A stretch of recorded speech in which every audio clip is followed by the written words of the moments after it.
주는 온 땅에 영원한 소망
주님의 십자가와 하나님의 사랑을 심겠습니다.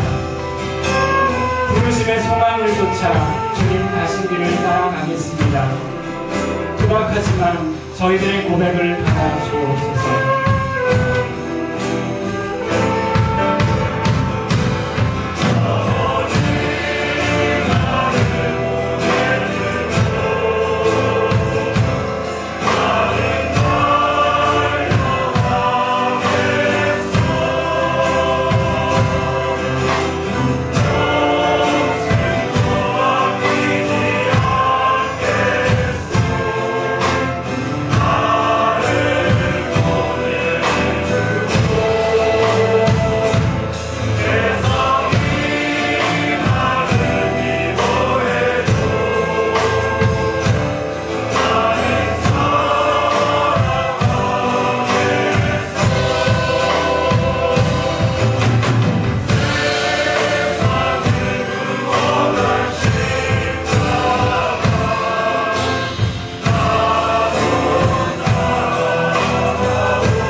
옛말에 곡간에서 인신난다 하는 말이 있습니다. 내가 힘들고 궁핍하고 여유가 없으면 남을 배려하는 것이 쉽지 않기 때문일 겁니다. 감당하기 힘든 자기 문제를 안고 있는 사람은 자기 삶을 챙기기도 버겁습니다. 그래서 다른 사람을 도우려면 그만한 여력이 있어야 된다는 의미에서 곡간에서 인신난다는 말은 일면 맞는 말인 것처럼 보입니다. 그러나 과연 그 말이 온전히 맞는 말일까? 요즘은 점점 더 고민스러워지는 시대에 우리는 살아가고 있습니다. 때로는 또 이런 말이 있죠. 있는 사람이 더 야박하다 하는 말이 어쩌면 요즘엔 더 어울리는 말이 아닌가 생각을 합니다. 조금만 우리 주변을 돌아보면 조금 더 많이 갖고 많은 부를 갖고 많은 권력을 가진 사람들이 분명 자기 곳간이 넉넉함에도 불구하고 그 곳간에 있는 것들을 누군가가 축낼까 봐 안절부절 온갖 비겁하고 교활한 방법과 논리를 동원해서 오히려 더 핍절하고 연약한 사람들을 능멸하고 그들의 것까지도 오히려 그 남은 하나까지도 빼앗아 오려는 그런 모습들을 우리는 주변에서 보게 됩니다. 충분히 나눌 여력이 있어 보이는데도 불구하고 오히려 그렇지 못한 사람들을 종종 봅니다.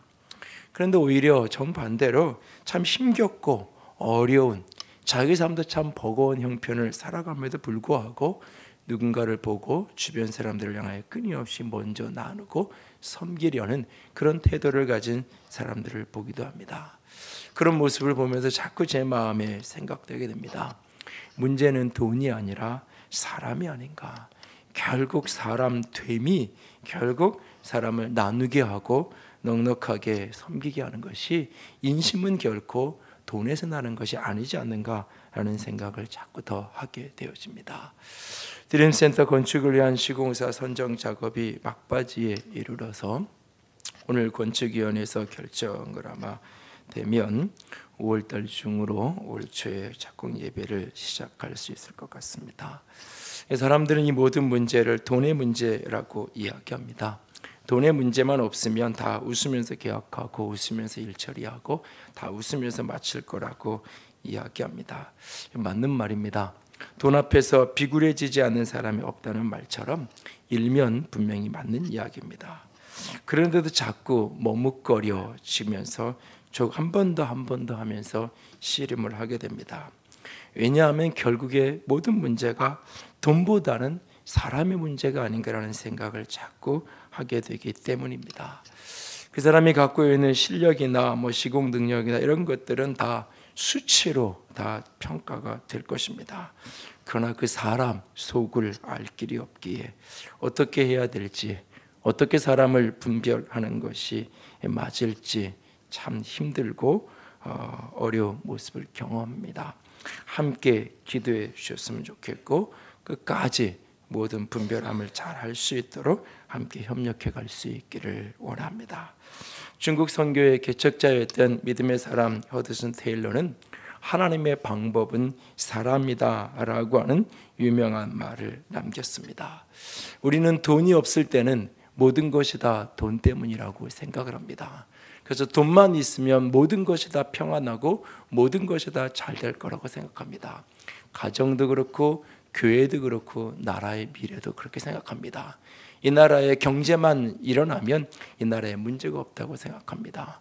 교회도 경제적으로만 넉넉해지면 교회도 아무런 문제가 없을 거라고 생각합니다. 개인의 가정도 마찬가지입니다. 그러나 우리가 막상 돈을 쥐고 나서는 사람들은 깨닫습니다. 아니, 돈의 문제가 아니었구나.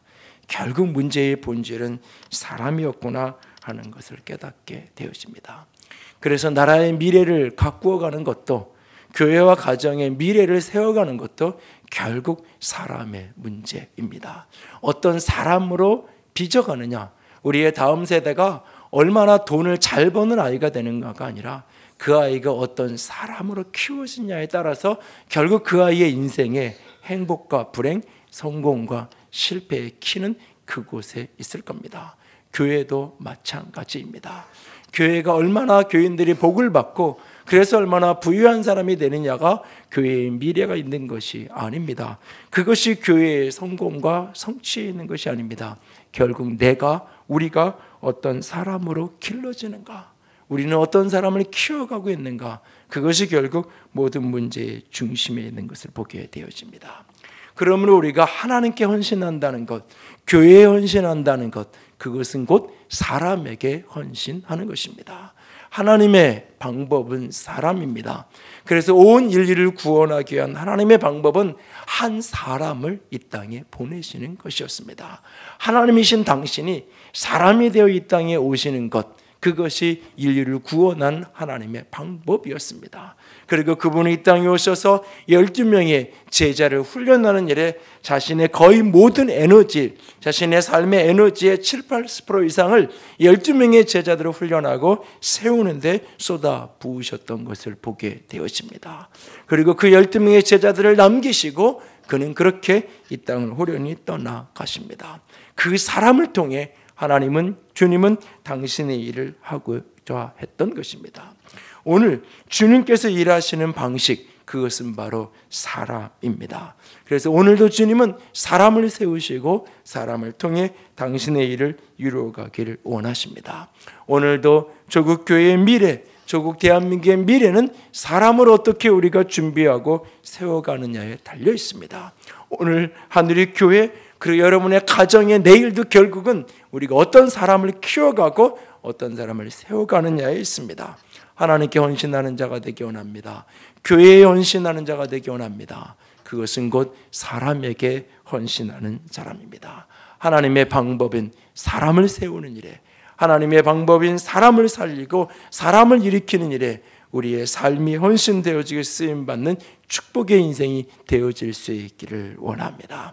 오늘 본문의 이야기는 하나님의 섭리적 인도하심 속에서 아나니아라는 사람이 방금 회심한 젊은 청년, 후일 바울이라고 불려지는 사울이라는 사람을 만나는 장면입니다.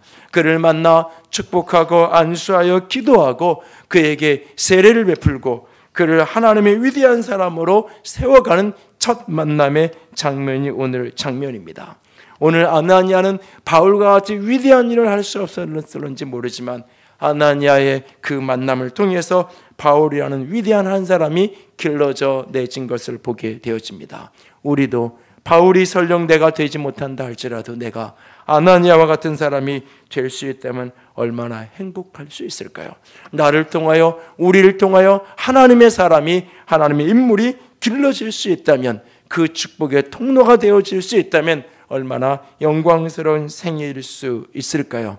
저와 여러분이, 우리가 하나님의 사람들을 세워가는 축복의 통로가 될 수 있기를 원합니다.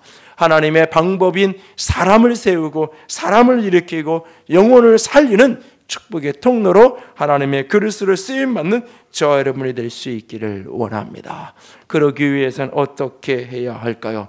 하나님이 사람을 세우시는 하나님의 방법, 하나님의 비밀은 무엇일까요? 사람을 세우시고 사람을 일으키는 하나님의 도구로 잘 아름답게 쓰임받으려면 나는 어떤 사람이 되어야 할까요?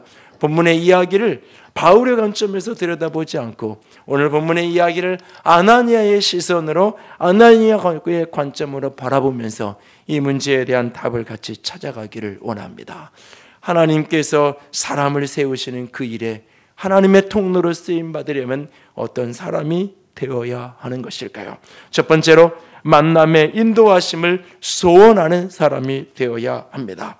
사람을 세우는 통로로 쓰임받으려면 만남의 인도하심을 구하고 만남의 인도하심을 소원할 수 있기를 원합니다.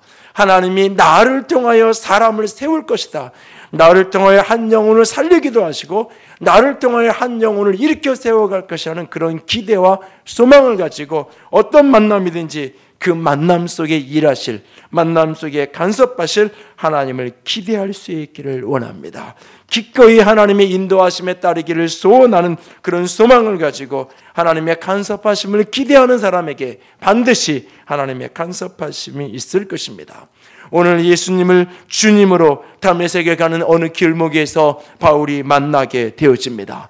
그 길목에서 그 환한 빛 가운데 주님을 만나게 됩니다. 그리고 그곳에 쓰러져 엎드려진 그날 그 순간 하나님은 오늘 사도행전 9장 6절에 이렇게 사울에게 말합니다. 바울에게 너는 일어나 시내로 들어가라. 내가 행할 길을 내게 이를 자가 있느니라. 그렇게 환상 속에 강력한 기름 부으심으로 그를 만나주신 주님께서 말합니다. 내가 너를 세울 축복의 통로로 한 사람을 예비하고 있다. 너에게 행할 길을 알려줄 사람이 있을 것이다 라고 말씀합니다. 그런 만남의 약속을 받고 그는 일어나 앞을 향합니다. 그러나 이미 소경이 되었고 앞못 보는 처지가 되었기 때문에 누군가 이름 모를 어떤 사람의 손에 이끌려서 그는 직가라는 곳으로 들어가게 되어지고 다메섹 성에 있는 그 직가라는 거리에 한 유다라고 이름하는 사람의 집에 머물게 되어집니다. 그곳에서 앞을 보지 못하는 채로 엎드려 있던 그는 기도합니다. 무슨 기도를 했을까요? 하나님, 나에게 약속하신 그 만남의 사람을 보내주시옵소서. 그 약속하신 만남의 사람을 기다리며 그는 그렇게 유다의 집에서 기도하고 있었습니다. 그리고 바로 그 시간 하나님은 아나니아라는 당신의 제자를 찾아오셔서 이렇게 부르십니다. 본문 10절에 보면 다메섹에 아나니아라는 제자가 있습니다. 환상 중에 주님께서 그를 부릅니다. 아나니아야 부르십니다. 예 주님, 제가 여기 있습니다 라고 답합니다. 그때 11절에 주께서 아나니아를 향하여 이렇게 명령의 말씀을 주십니다. 11절을 다 같이 읽습니다. 주께서 이르시되 일어나 직가라 하는 거리로 가서 집에서 5 사람 사울이라는 사람을 찾으라. 그가 기도하는 중이니라. 가서 사람을 찾아라. 직가라는 거리에 가면 유다라는 사람의 집이 있을 것이다. 그 집에 가면 다소 출신의 사울이라고 하는, 바울이라고 하는 한 사람이 있을 거다. 그를 찾아라. 그가 거기에서 기도하고 있는 중이다 라고 말합니다. 이렇게 하나님은 바울과 아나니아의 그 만남 속에 하나님이 간섭하시고 개입하고 계신 것을 보게 됩니다. 우리의 신앙의 선배들은 사람과의 만남을 영성 훈련의 한 영역으로 이해했어요. 그래서 매일매일의 일상 속에서 만나는 그 만남을 신적 만남, 디바인 인카운터라 가지고 신적인 만남으로 이해하고 내가 어떤 사람을 만나게 되든지 그 만남 속에서 하나님이 나를 훈련시켜 가시고 빚어 가시는 모습이 있다라고 그렇게 대했던 것을 보게 됩니다. 오늘 하나님, 우리의 만남이 하나님이 주선하시는 만남이라면 우리는 그 어떤 만남도 우리는 소홀하게 하찮게 대해서는 안 될 것입니다. 잠언 16장 9절 말씀 다 함께 읽습니다. 사람이 마음으로 자기의 길을 계획할지라도 그의 걸음을 인도하시는 이는 여호와시니라. 마음으로 내가 계획한다 할지라도 우리의 걸음을 인도하시는 분은 여호와라는 사실을 믿는다면 오늘 내 삶의 걸음걸음 속에서 만나게 하시는 그 모든 만남 속에 하나님의 간섭하심이 있다는 것을 기대하고 소원하고 바라볼 수 있는 저와 여러분이 될 수 있기를 원합니다. 알파코스를 할 때마다 늘 부르는 노래가 하나 있죠. 노사연 씨의 만남이라는 노래를 부릅니다. 이 노래를 해야 되는데 어제 몇 번 해봤는데 안 되더라고요. 그래서 누굴 좀 시킬까 생각했는데 알파코스에 오면 수요일날 우리의 만남은 우연이 아니고 우리의 바램이었다고 표현하는데, 우리가 만나는 그 모든 만남은 말 그대로 우연이 아니에요. 그리고 사실은 우리의 바램이기 이전에 그것은 하나님의 바램입니다.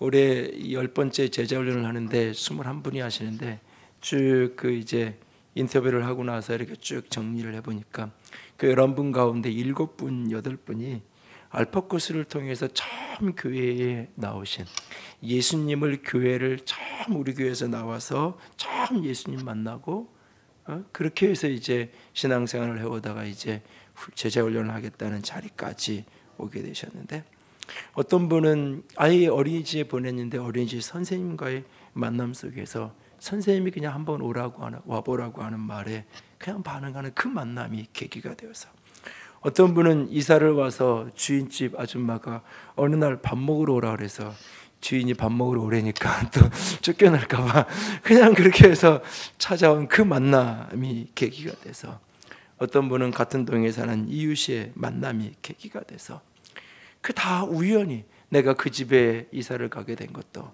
내가 그 어린이집에 우리 아이를 보내게 된 것도 무엇인가 내가 계획이 있고 미래에 대한 예측에 대해서 내가 그렇게 한 게 아니죠. 그 모든 것을 세상 사람들을 우연이라고 합니다. 진짜 우연처럼 보입니다. 그러나 그 속에 하나님의 선하신 손길이 있었고, 그 만남들을 하나님이 사용하셔서 한 영혼을 살리시고 한 영혼을 이렇게 세우시고 이제는 훈련을 받는 자리에까지 하나님이 세워가시는 모습을 보게 되었습니다. 저는 이번에 12번째 알파코스를 시작하면서 또 이런 기대를 해봅니다. 하나님께서 어떤 만남을 사용하실런지, 하나님의 어떤 만남을 사용하셔서 어떻게 한 영혼을 일으켜 가실런지, 무심코 스쳐가는 어떤 만남도 혹시 그것이 하나님이 계획하시는 만남이라면, 언젠가 어떤 분은 그렇게 철석같이 약속했던 게스트로 오겠다고 하는 분이 전날까지 전화를 받는데 당일날 내니까 전화도 안 받고 답장도 안 하고 너무너무나 기분이 안 좋고 실망하고 힘든데, 그래도 자기가 헬퍼를 하긴 해야 되니까 오긴 오는데 너무 힘든데, 나오는데 옆집 아줌마가 만나서 어디가? 교회가. 무심코 나랑 같이 갈래? 그래? 그러면 따라가지 뭐. 그렇게 해서 따라와서 같이 게스트로 와서 신앙생활을 하게 된 계기를 보기도 하는데요. 어떤 만남을 하나님이 또 어떻게 사용하실는지 기대가 되고 소망을 가져옵니다. 하나님의 사람을 세우는 축복의 통로로 쓰여지기 원한다면 우리의 마음속에 늘 만남의 인도하심 속에 간섭하시는 하나님에 대한 소원과 기대가 있어야 됩니다. 창세기 24장에 보면 아브라함의 종이 이삭의 아내를 만나기 위해서 길을 떠나는 장면이 있습니다. 그가 길을 떠나면서 이런 기도를 합니다. 창세기 24장 12절 다 같이 읽습니다. 그가 이르되 우리 주인 아브라함의 하나님 여호와여, 원하건대 오늘 나에게 순조롭게 만나게 하사 내 주인 아브라함에게 은혜를 베푸시옵소서. 사실 이 만남과 관련해서 성경에 가장 모델이 되는 이야기가 있다면 이 창세기 24장의 스토리예요. 이 만남 속에서 그 리브가를 데리고 오는 그 만남의 여정까지 이 종이 끊임없이 하나님께 기도합니다. 하나님, 순조롭게 만나게 하시옵소서. 하나님, 이 순조로운 만남 속에 하나님 당신이 내 주인에게 은혜를 베풀어 주시옵소서. 오늘 사람을 세우는 하나님의 방법인 사람을 세우는 통로로 쓰임받기 원하는 소원을 갖고 있다면 늘 이 기도로 기도할 수 있기 원합니다. 하나님, 오늘도 예비되어진 만남을 갖게 해주세요. 하나님, 오늘도 순조롭게 만나게 하셔서 은혜를 베풀어 주시옵소서. 만남에 간섭하시는, 인도하시는 주님을 소원하며 기도하는 저 여러분이 될 수 있기를 원합니다. 사람을 세우는 통로로 쓰임받으려면 그렇게 만남의 인도하심을 소원하는 자가 되어야 합니다. 그리고 두 번째는 인간적 편견을 극복해야 합니다. 인간적 편견을 극복한 사람만이 만남의 축복 속에 하나님의 통로로 쓰임받는, 사람을 세우는 통로로 아름답게 쓰임받을 수 있습니다. 아나니아와 바울의 만남, 이것은 역사적인 만남입니다. 바울이 아나니아의 손에 의해서 그가 하나님의 기름 부으심을 경험하고 그가 세례를 받고 역사의 위대한 리더십으로 세워지게 되는 역사적인 장면입니다.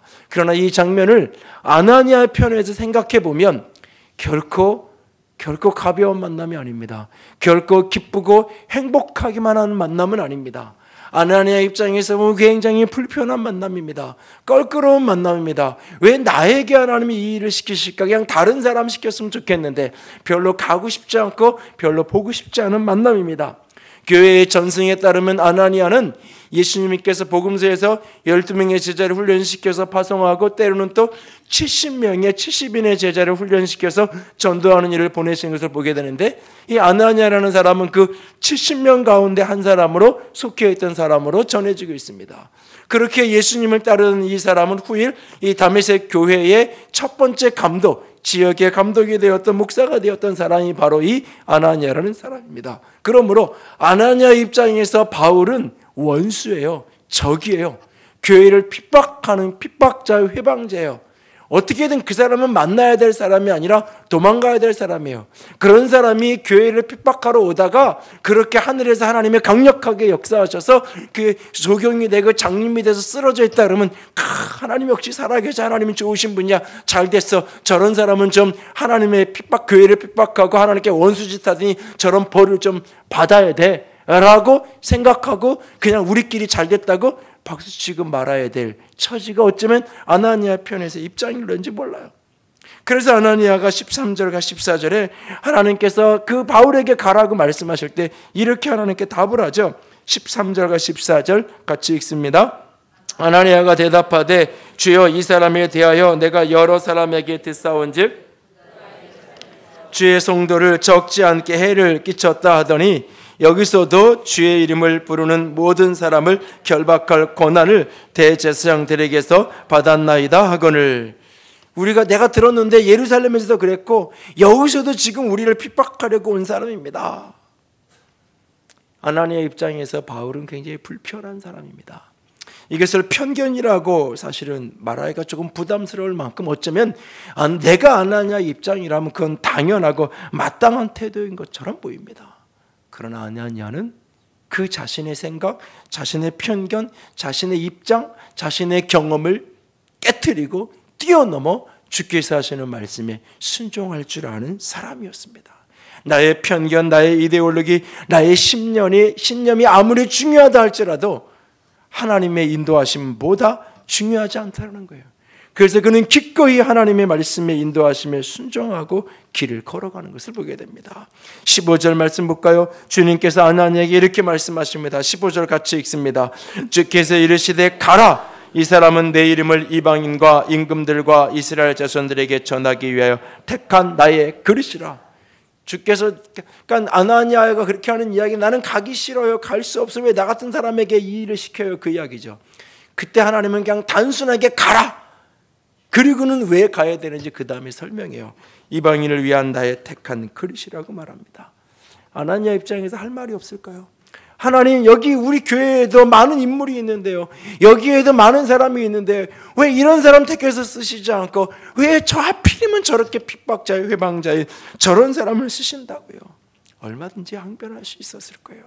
나는 저런 사람하고 함께 할 수 없다라고 소리칠 수 있었을 거예요. 그러나 아나니아는 그렇게 하지 않습니다. 자신의 편견을 깨고 순종의 걸음을 떼어갑니다. 그렇게 편견을 극복한 사람을 통해서 사람은 세워지고 하나님의 방법인 사람이 만들어져 가는 것을 보게 되어집니다. 디모데전서 5장은 교회 안에 어떤 징계나 책망을 할 때도 편견 없이 할 것을 우리에게 부탁합니다. 아나니아와 바울의 만남에 버금가는 위대한 만남, 베드로와 고넬료의 만남, 사도행전 10장에 나는 그 만남도 편견을 극복한 사람의 만남인 것을 보게 되어집니다. 편견을 깨고 고넬료의 집에 도착한 베드로는 이렇게 고넬료에게 말합니다. 사도행전 10장 28절 29절 다 같이 읽습니다. 이르되 유대인으로서 이방인과 교제하며 가까이 하는 것이 율법인 줄은 너희도 알거니와 하나님께서 내게 지시하사 아무도 속되다 하거나 깨끗하지 않다 하지 말라 하시기로 부름에 사양하지 않고 왔노라. 내 생각에는 고넬료의 집에 가면 안 돼요.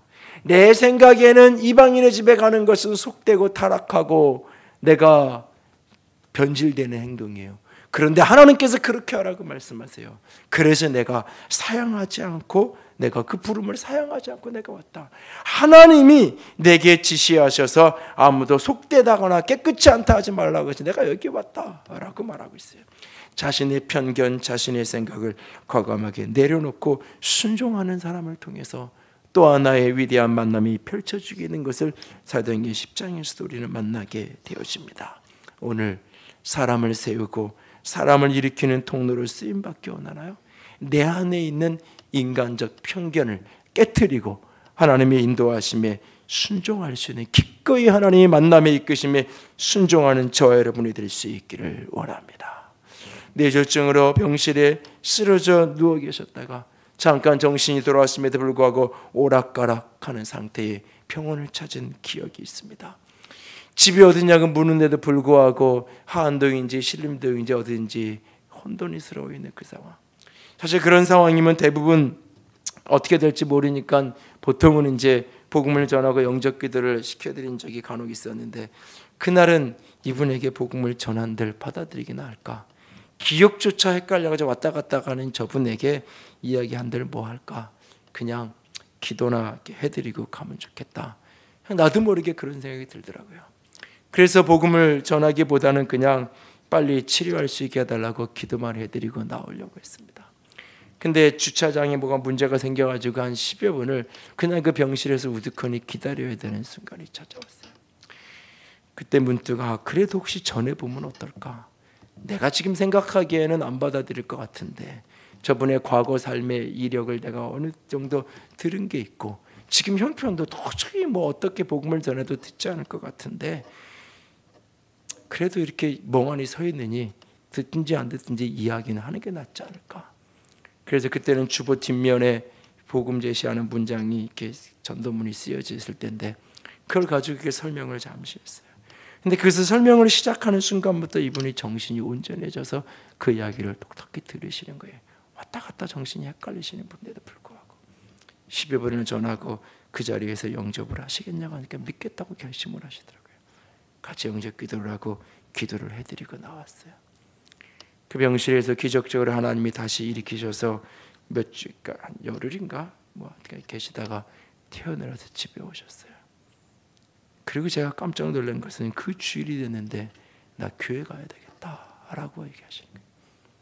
정신이 왔다 갔다 하시는 분인데도 불구하고 그 병실에서 10분 딱 목사랑 이야기하면서 기도했던 거를 기억하고 이제부터 내가 평생을 예배당 한번 발을 딛지 않으시던 분이 내가 교회 가야 되겠다 이야기하시고 발을 떼시는 거예요. 내 생각에는 믿지 않을 것 같았는데 내 생각에는 믿는다고 해놓고도 그냥 체면 때문에 또는 그냥 정성이 그냥 저렇게까지 하시는 게 그냥 미안하고 죄송하니까 그냥 그렇게 말하고 끝날 것 같은데 아니요. 내 생각하고 하나님의 생각은 얼마든지 달라요. 우리의 편견이 얼마나 하나님의 역사를 막고 닫는지 우리는 몰라요. 알파고스 때문에도 몇 가지 제가 고민을 좀 해본 적이 있어요. 이게 10주라는 기간 때문에도 그렇고 가장 고민 중에 하나가 성령 사역을 하게 되는 이 성령 수양회 때문에도 이런저런 고민을 해봤어요. 이런저런 고민 중에 어떻게 하면 한 번이라도 더 참여할 수 있게 할까, 이런 어떤 긍정적인 고민이 아니라 특별히 이런 기간이 길어서 오히려 방해거리가 되는 게 아닌가, 또는 이 성령 사역 때문에 오히려 사람들이 복음을 받아들이는데 거침이 되는 게 아닌가, 제가 전체 데이터를 놓고 여태까지 했던 걸 쭉 한번 들여다본 적이 있어요. 근데 사람들이 생각하고 있는 고정관념과 다르게요, 길어서 나는 못 믿겠다, 길어서 나는 안 믿겠다, 그런 사람은 없더라고요. 대부분 한 번, 두 번 오고 안 오는 거지, 사실은 너무 길어서 끝까지 못 오겠다, 그게 아니더라고요. 또 성령 사역 때문에요, 성령의 역사를 경험하고 체험하는 것 때문에 혹 몇 분 그런 분들이 있었어요. 놀라고 당황하고 그러신 분들이. 그런데 대부분 그런 분들도 나중에 설명되어졌고, 그런 분들 그것 때문에 내가 예수를 못 믿겠다고? 아니에요. 오히려 더 많은 분들은 그곳에서 내가 예수를 경험했고, 그곳에서 내가 성령을 체험했고, 그곳에서 내가 살아계신 주님을 만났다고 오히려 이야기해요. 더 많은 분들은. 그 중에 한두 번, 한 교수에 한두 번씩 어려워하는 분들이 있었어요. 그러나 그분들은 따로 만나서 부딪히면 얼마든지 다 풀어지고 해결이 돼요. 우리가 우리의 편견이 성령을 처음부터 예수 믿는 교회 나오는 사람에게 경험시키는 것은 이거는 힘든 일이야, 오히려 복음에 방해되는 일이야. 아니요, 결코 그렇지 않아요. 결코 그렇지 않아요. 제가 가며 느끼는 건데, 어떤 복음의 메시지도 처음부터 정확하게 듣고 정확하게 반응하는 것이 훨씬 더 좋아요.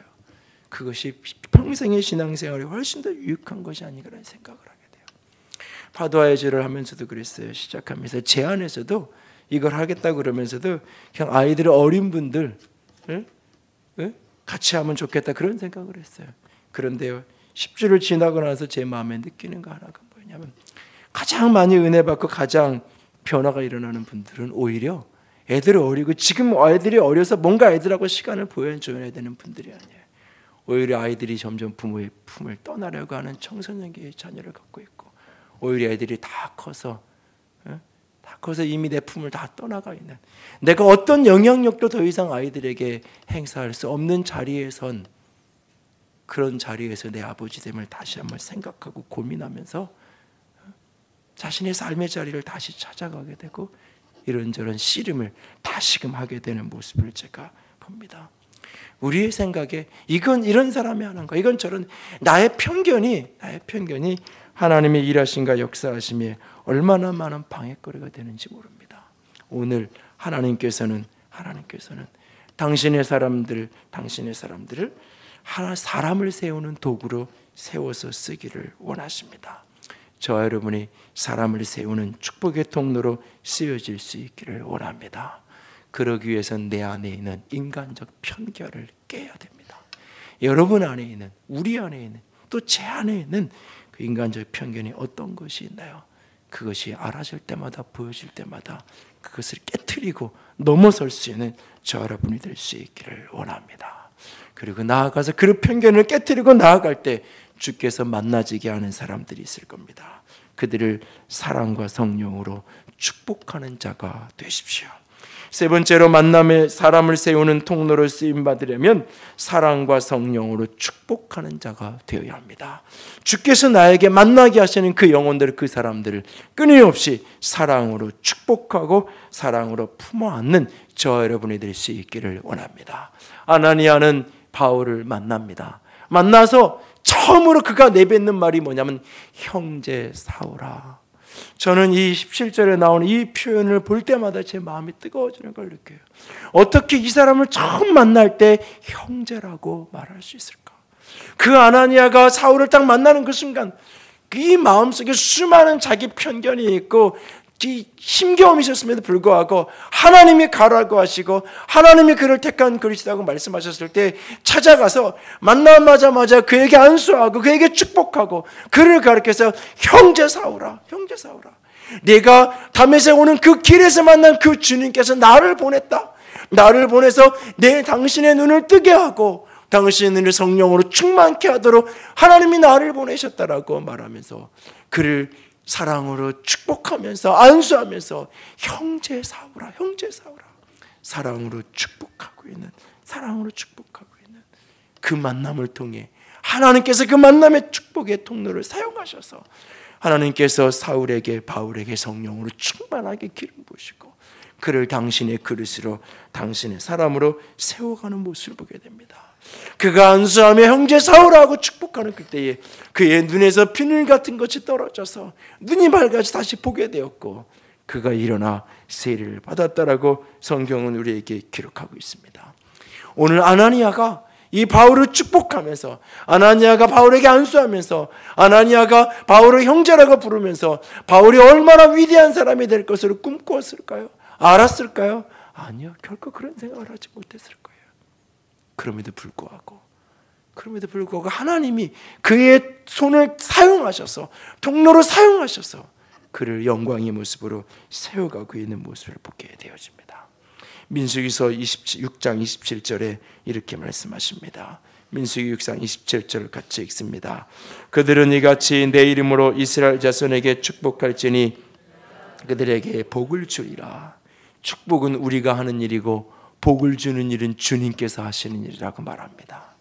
축복은 내가 하는 거고 복을 주는 건 주님께서 하는 거라고요. 우리는 내가 복을 줄 수 있어야 되고 생각합니다. 그래서 내가 믿음이 커야, 내가 믿음이 강해야 내가 전도도 하는 거고, 내가 성숙한 사람이 되어야 누구를 성숙하게 훈련도 시킬 수 있는 거고, 내가 많은 것을 가지고 있어야, 내가 부유한 사람이 되어야 내가 누군가에게도 축복을 줄 수 있다고 생각합니다. 아니요, 그렇지 않습니다.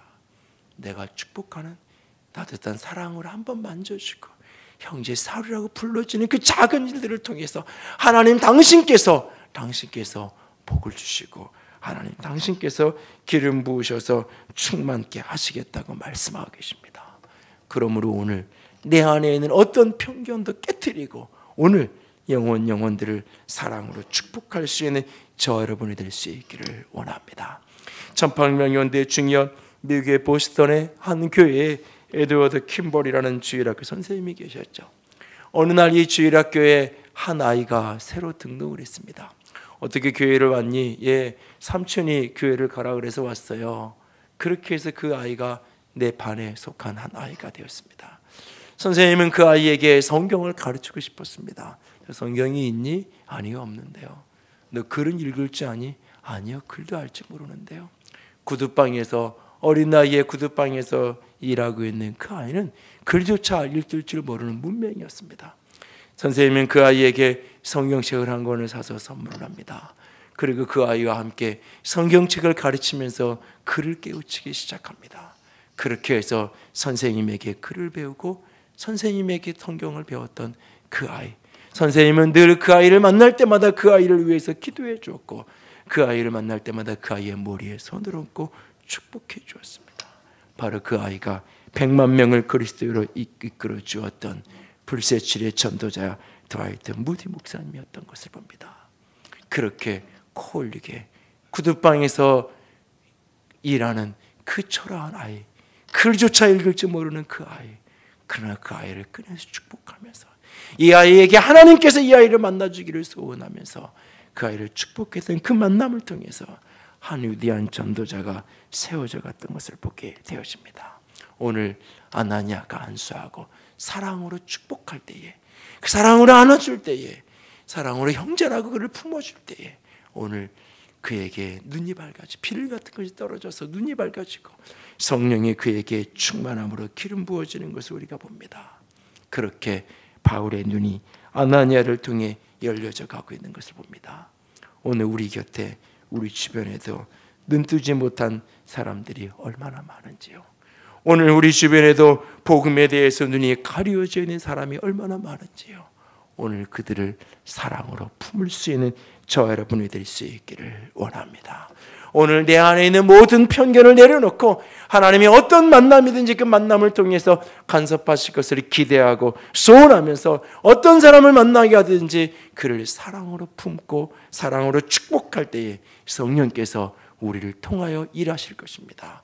그래서 그의 눈에 닫혀진 비늘을 떼게 하실 것이고 그의 눈이 열려 복음을 듣게 하실 거고 하나님을 아는 자로 그를 이끌어 가실 것입니다. 오늘 그 소원과 기대 속에 오늘도 축복하고 또 축복하며 살아가는 저 여러분이 될 수 있기를 원합니다. 이런 우화가 있습니다. 예수님께서 십자가에 죽으시고 부활하신 후에 승천하셨습니다. 주님이 천국에 갔더니 천사들이 주님의 주변에 에워싸 몰려들었습니다. 그 중에 한 천사가 예수님께 이렇게 묻습니다. 사랑하는 예수님, 주님이 십자가에 가실 무렵에 주님의 제자들 대부분이 주님을 버리고 도망갔지 않습니까? 그런데 어째서 예수님은 그들을 다시 모아놓고 주님께서 땅끝까지 복음을 전하라고 그들에게 또 한 번 부탁을 하셨습니까? 땅끝까지 복음을 전하는 그 엄청나게 중요한 그 일을 어떻게 당신을 배신하고 부인하고 저주하기까지 하고 떠나갔던 그런 사람들이 그 일을 도대체 감당할 수 있다라고 생각하시는 겁니까? 도대체 어떤 마음으로 그들에게 그 엄청난 일을 부탁하신 건가요? 주님은 이렇게 답을 하십니다. 그들을 사용하는 것 외에 내게 다른 방법이 없단다 라고 말씀하셨다고 합니다. 이 이야기를 들으며 저는 그런 생각을 했습니다. 우리가 참 연약함에도 불구하고, 우리가 참 부족함에도 불구하고, 하나님의 방법은 우리를 사용하시는 것밖에 없는 거구나. 그래서 오늘도 하나님이 나를 쓰기 원하시고, 오늘도 하나님이 나를 통해 당신의 일을 이루어가기 원하시는구나. 오늘 내 안에 많은 부족함이 있고 내 안에 많은 연약함이 있지만 하나님은 나를 통해서 당신의 사람을 살리시고 당신의 사람을 세워가기를 원하십니다. 하나님의 방법은 사람입니다. 내가 그 하나님의 방법인 사람이 되기 원합니다. 오늘 하나님의 방법인 사람을 세우는 그 통로가 되는 그 사람이 내가 될 수 있기를, 우리가 될 수 있기를 주님의 이름으로 부탁을 드립니다.